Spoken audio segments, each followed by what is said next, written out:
அன்பு உள்ளம் கொண்ட தமிழக மக்கள், இந்த வீடியோ பதிவு மூலியமாக அனைவரையும் நான் சந்திப்பதில் மிக்க மகிழ்ச்சி அடைகிறேன். தேர்தல் நெருங்கி கொண்டு வருகிறது. அதனால் நம்ம ரொம்ப விழிப்புணர்வாக இருக்கணும். மக்களாகிய நம்ம இன்றைய காலத்தில் அதாவது எப்படி சொல்கிறோன்னா, ஆரம்ப காலங்களில் இந்தியா கூட்டாட்சி தத்துவத்தில் ஒன்றிய அரசாக இருக்கக்கூடிய அன்றைய கால அரசு வரைக்கும் இன்றைய கால அரசு வரைக்கும் முன்பு மக்களிடையே பல நிதிநிலைகளை பிரித்து எடுத்துகிட்டு போய் செயல்படுறதுக்கு ரொம்ப கடினமாக இருந்துச்சு. காரணம் என்னன்னு கேட்டிங்கன்னா, மத்தியில் ஆளக்கூடிய அரசு மத்தியிலும் ஆண்டுச்சு, மாநிலத்தில் ஆண்டுச்சு. இப்போ நிறைய குளறுபடிகள்லாம் நடந்து நிதிநிலைகள்லாம் வீண்விரயம் பண்ணி எவ்வளவோ குழப்பங்கள் நடந்திருக்கான வாய்ப்பு நடந்துச்சு. எல்லாத்துக்கும் அது தெரிஞ்ச விஷயம்தான். அதே நம்மளுடைய அருகாமையில் இருக்கக்கூடிய ஆந்திரா மாநிலத்தில் கூட மத்தியில் ஆளக்கூடிய அரசு மாநில அரசாக இருக்கும் காலங்கள்லையும் சரி ரொம்ப குளறுபடிகள் ஏற்பட்டு, அதனால் மாநில அரசு அப்படிங்கிற போது மாநிலத்தில் இருக்கக்கூடியவர்களுடைய கழகம் ஆண்டாதான் மாநில அரசு மத்திய அரசுகிட்ட நம்ம பெற்று நிதிநிலையை பெற்று நாட்டுக்கு தேவையானது எல்லாமே நம்ம பண்ண முடியும். ஆனால் அதே வேளையில் இப்போ இடைப்பட்டு நான் எங்களுடைய கிராமத்துக்கு தண்ணி தொட்டி, அதாவது 30 ஆண்டுகளுக்கு முன்னாடி கட்டப்பட்ட தண்ணி தொட்டிகள் இப்போ வரைக்கும் புதிய தண்ணி தொட்டிகள் கட்டப்படலை, குடிநீர் தொட்டிகள்லாம்.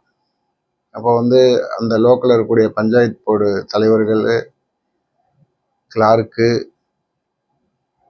பிறகு அந்த தொகுதியினுடைய எம்எல்ஏட்ட அதை பற்றி பேசினாலும் கூட எங்கேயுமே சரியான தகவல் கிடைக்கல அப்படிங்கிறது தான் இருந்தது. நெருக்க வட்டத்தில் அதாவது ஆட்சி முடிவு, அதாவது ஊராட்சி தலைவர்களுடைய ஆட்சி முடிவு வரும்பொழுது நேரத்தில் இதை பற்றி என்னுடைய கவனத்துக்கு வந்தது.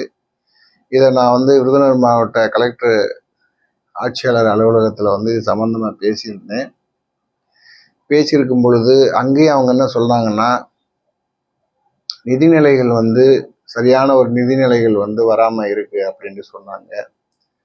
பிறகு அதே மாதிரி பொதுப்பணித்துறையிலையும் இந்த கண்மாய் சம்பந்தமாக நான் பேசும் பொழுது அங்கேயும் மத்திய நிதிநிலைகள் வரலை அப்படின்னு சொன்னாங்க.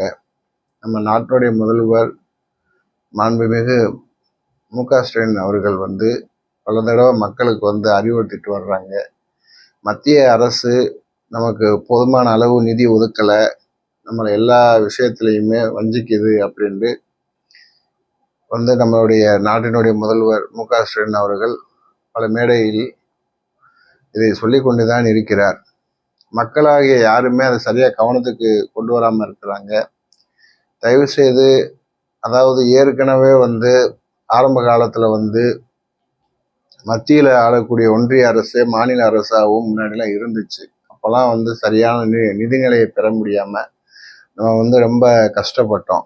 அதுக்கு பிறகு அந்தந்த மாநிலத்திலுடைய கழகங்கள் தேர்தலில் போட்டியிட்டு ஜெயிச்ச பிறகு தான் ஓரளவுக்கு நம்ம மாநில நிதியும் பெற்றோம்.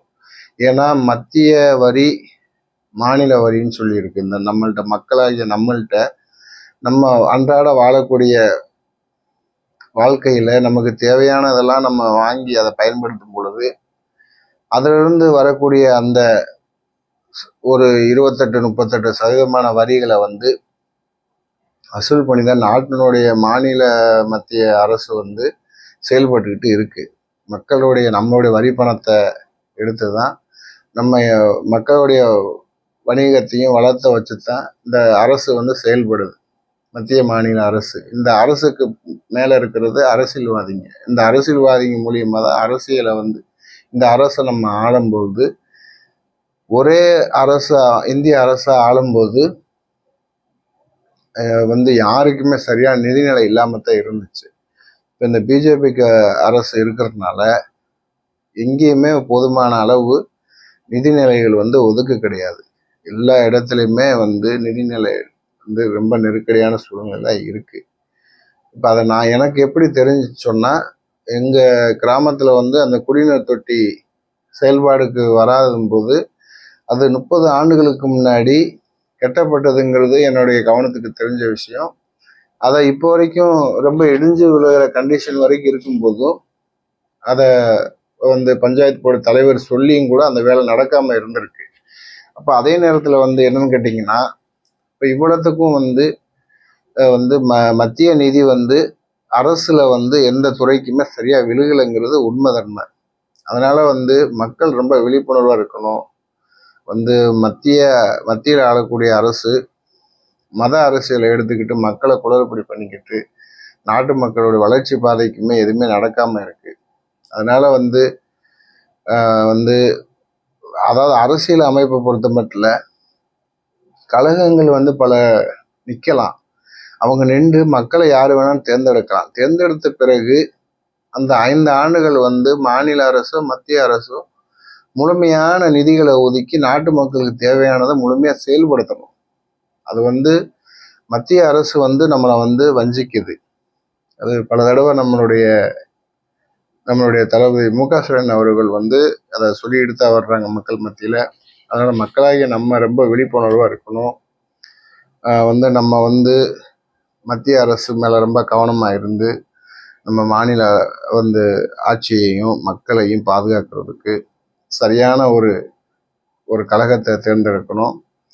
மக்கள் விழிப்புணர்வா இருந்து அரசியல்வாதிகள் மக்களை கண்டு பயப்பட சூழ்நிலையை நம்ம மக்கள் உருவாக்குனாதான் அரசியல்வாதிகள் மாறுவாங்க. அதனால தயவு செய்து மக்களாகிய நம்ம விழிப்புணர்வோடு இருக்கணும். இந்த வர்ற தேர்தலில் நம்ம ஓட்டு உரிமை கொடுத்து நம்ம எல்லாரும் புரிதல் இல்லாமல் போட்டு தேவையில்லாத முறையில் அரசியல் தலைவர்களை தேர்ந்தெடுத்தோம்னா நம்ம நாடு ரொம்ப மோசமான நிலைக்கு போகக்கூடிய சூழ்நிலையாகும். அதனால மக்களாகிய நம்ம ரொம்ப கவனமாக இருந்து ஒரு பொறுப்பான அரசியல் கழகத்தை நம்ம தேர்ந்தெடுக்கணும். அதனால ஒரு பொதுப்படையான ஒரு கருத்தை இந்த புகார்பெட்டி டிவி மூலியமாக உங்களுக்கு எல்லாத்துக்கும் இதை நான் ஒரு பரப்புரையாக சொல்கிறேன்.